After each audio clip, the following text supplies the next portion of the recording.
Ay, so ready na po datong ano guys. mini greenhouse pero wala na siya cover. Wala siyang ready kay ano na kanang tawag ni tubo na ang akong gipang iras. So wala pa na siya soil, butang-butanganan pa. Black soil. Yeah. Dara ang akong i-transplant. Ay. Niya akong buyon ka napisat na ipit man.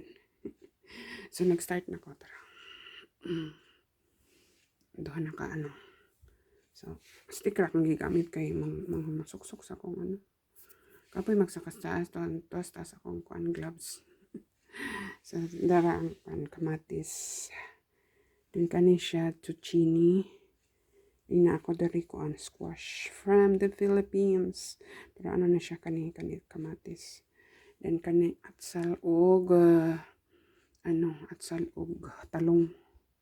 So tanawon na nato, mailhada na nato og asay talong asay. Kay murag same ra man nilang dahon Nya na akong gitanom diri nga kamunggay. Liso og kamunggay pero wala may kuan wala man ni gawas pa ambot lang. Then nagtanong ko otro diri og ano. Matsalon siguro ni. Hapit na siya mong gawas. Itong tabonan. Late siya. Kaya kani siya last January na ako January first day of January.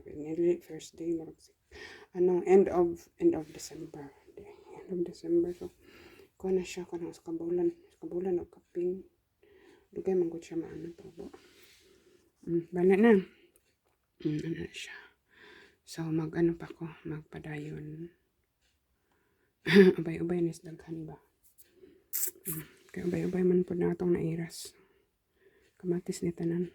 Wala na ko og kuan kani siya. Kamatis ni tanan sa Osaka. Cute nga paso. Kaya naman ko ay mini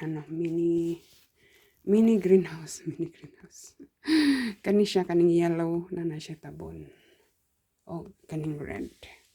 So nang red ni nalunhaw na yung cover. So dara ang cover sa pula. Ano yung cover sa ano siya. Ay, wait lang. Okay. Ay, na. So careful lang kay masangit naman ang dahon. So ako nang i-transplant. Patubuan na siya until mainit na dari sa siguro April, May, init na siya. So pwede na ako magtanom sa gawas kung enough na pwede na siya sa indoor greenhouse ang tawag ani. Nampod ko dari dako kana pero wala na siya plastic. Kaya ang plastic na nagisi na ba. Kaya gikaman to ni Busel katamang man. Udin lastas. Panawara ko na usa. Gara kayo. Pagkagaraon. Yan gisunlog si maybe kahugaw ba ang inyong maybe ay. Hugaw kay ilang. Ang bedsheet sa ilang foam hugaw na. Para ramang guna nila. Dara ang akong mini greenhouse. Nya kuan. Wala na sa udin.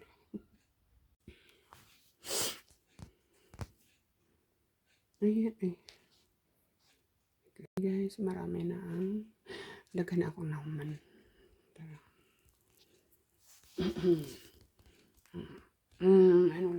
Kamatis lang akong na-transplant. Ayan.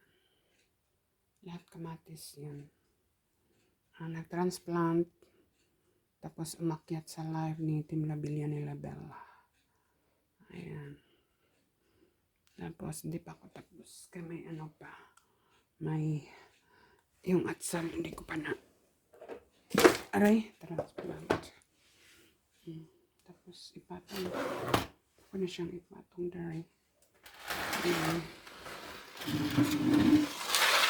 Para matransfer na to dari sa may bintana. Yung dapat dito sa bintana. Ano man ka ng hayag ba? Yan. Mahayag. Okay. Ano? Tanda ako ano. Hindi pa ako tapos.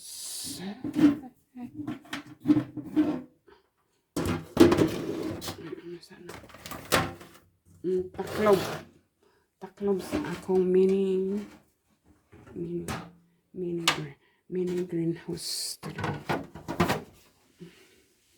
Kanagyan na diha para kung anong alugbati para alugbati. Ay, ani diha na. Ang gusto ko mag-utan. Nagkaroon siyang isibog. Bisaya kayang dako isibog. Ano man ako yung batang patong. Agoy na matindog ko ba? Ayan, aray. Kita sa akong ano. Ayan. Akong lingkuran. Kaya para dili mapisat at kung buyong. And now. Ang darira na ito ipatong ni. Kahit wala pa ko na human. Tikangkang na siya. Ay, king. Ayan guys, natapos ko rin yung pag-transplant ng aking tomato seedlings. So, ang dami ko na namang kamatis this year. Ayan. 2 tray sa baba. 5 tray times 5 times 30 kapunuan. Tama ba? 2, 4, 6 5 times 6 2, 4, 6 tag 6 kasi ang bawat niya tray 6 ang laman tapos 5 30 kapunuan la pag lahat bunga yan lahat dami ko na namang pero last time wala konti lang ang ko kamatis. Di man kasi magpareho ang guys ang panahon kaya ayan. Kaya ganun talaga ang buhay farmer. hindi man ito farm, lang pang sariling gamit lang. Yan. Ito ko pa yan, atsal at saka squash, bell pepper o eggplant. Murag jutay raman ang eggplant ni tubo. Maghiras siguro ko otro. Dahil mutubo na po na sila, pwede na pong naghana. Agay na agoy. So So tingnan natin kung maganda ba ang tubo nito nila. Sa kung dito ibutang para maano siya sa sa raise sa sun. And then wait lang, ugat, pinatong ko na pati itong pero wala naman yung guys cover, wala nang plastic, nasira na yung plastic ba yung ko mini greenhouse. Tapos yung isa kong mini greenhouse ito, dalawa pala, itong red at saka yung yellow. Tapos may ito may takip. So tinakpan ko siya kay end of December yata ako nagpunla. Pinunla ko muna ito, tapos yun may mga dahon na, tapos transplant ko. Yan ang itsura. So medyo marami-rami mga pag nabuhay yan lahat 30 ka puno. Uy, ang dami kaya.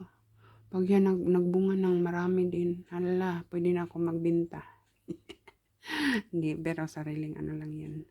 Sariling gamit lang. Kami lang ang niyan. Okay lang kung marami kasi namin yan eh. Pag sobrang dami nilalaga, tapos gawing sabaw, gawing sauce, ganyan. Ano lang bang? Mindset para makasave. So as of now, ano siya, nag-bend siya. Pag naano na yan, lagyan ko ng talian ko yan para straight yung puno niya. Pero sa ngayon, hindi pa. Pero pwede siguro anuhin ko na ngayon, para straight yung niya, stem. So ito, i-ano ko pa yan. Next time na pod, kay mag-ano pa ko. Bese, ito maniod to na mi. Aray ko. So ayan guys. Tinula ko na pati yung sprinkler ko. Nagadiran akong cute. Ko nang gibutang diha. Ayun. Thank you for watching. Bye.